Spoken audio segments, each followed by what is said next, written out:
முருகன் 2 கையில கொடுக்கிறவரோ 4 கையில கொடுக்கிறவரோ 6 கையில கொடுக்கிறவரோ கிடையாது.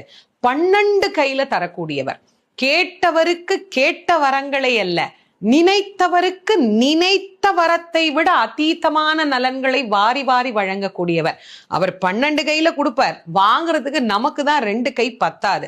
அப்பேற்பட்ட வள்ளலாக விளங்கக்கூடியவர் முருகப்பெருமான். அவர் வள்ளல்னா பக்கத்துல இருக்கிற அம்மா சும்மா கிடையாது, அவள் வள்ளி. இவர் 1 கொடுத்தா அந்த அம்மா 2 கொடுங்கன்னு பாலாம்.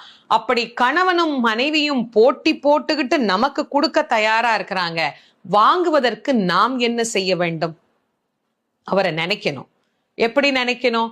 அரை நிமிஷமாவது நினைக்கணும். அரை நிமிஷம் எப்படி நினைக்கணும்?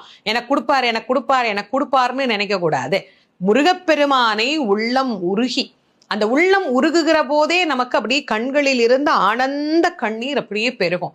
அந்த கண்ணீர் பெருக முருகப்பெருமானை முழுமையாக ஒரு ஆன்மா சரணாகதி அடைந்து, முருகா நீ எனக்கு என்ன கொடுத்தாலும் சரி, உன் அடியாராக உன் மெய்த்தொண்டராக என்னை நீ ஏற்றுக்கொள் அப்படின்னு அவன் கிட்ட ஒரு விண்ணப்பம் வச்சுட்டு நீங்க இந்த திருப்புகழை சொல்லி பாருங்க. என்னவெல்லாம் கொடுப்பார்.